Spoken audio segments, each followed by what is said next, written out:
I'm new to all this, so be easy on me.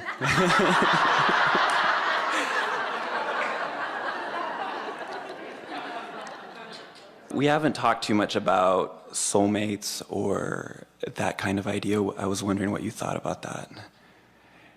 Yeah, what is that?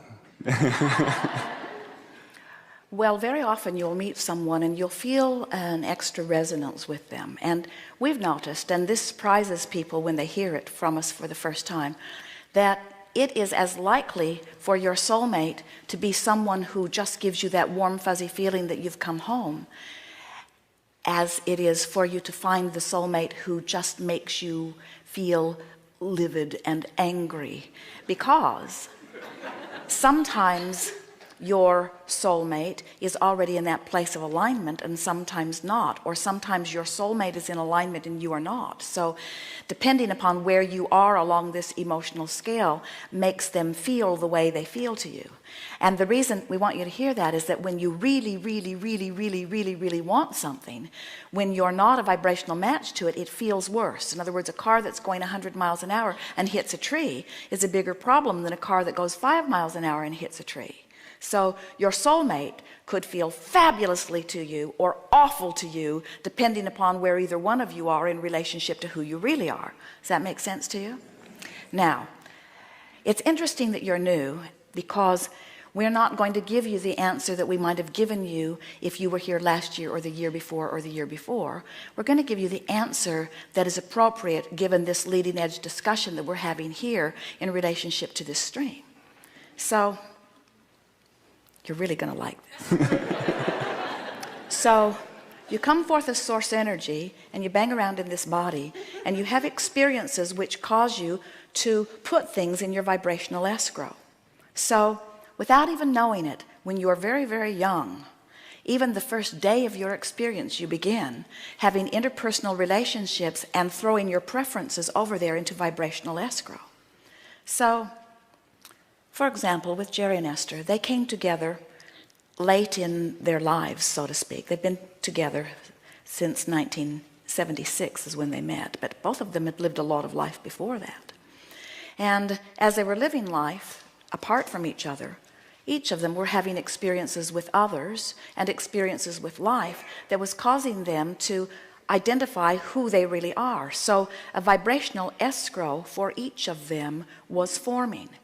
And unbeknownst to either one of them, life was causing Esther to create a vibrational escrow that was the identical, or nearly so, vibration of the vibrational escrow that Jerry was in the process of creating.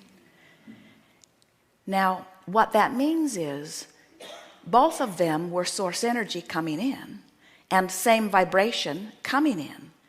And as they each individually lived life and had exposure to experiences that took them away from who they really are, their desire to be who they really are kept getting thrown over there into their vibrational escrow. You getting a picture of this? So here they are, bipping along through life. You all are doing this individually, while who they really are, who they had each become, was over there being tended by source energy, calling them each to it. And as through different chains of events, each of them began to individually listen and follow their bliss, they ended up in the same place. And when they saw each other, they said, "Hello, do I know you? You feel very familiar. I never want to be away from you again." You see?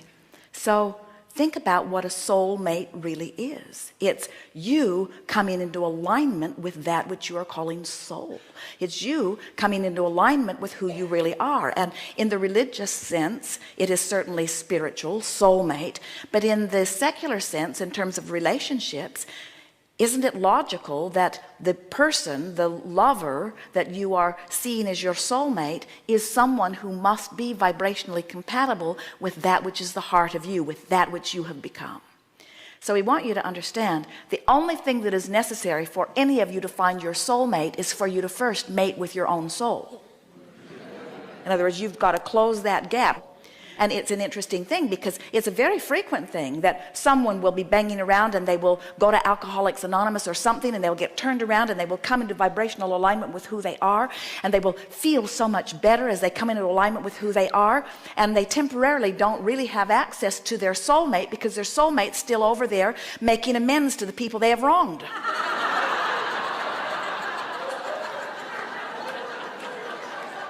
In other words, you can't come into vibrational alignment with someone who's on a different vibrational frequency. And that's why we say sometimes your soulmates feel like the best thing that's ever happened to you, and sometimes they feel like the worst thing that's ever happened to you, depending upon where either one of you are in relationship to who you really are. For a new person, you really ask a leading edge question. Thank you. Did you get it? Yeah.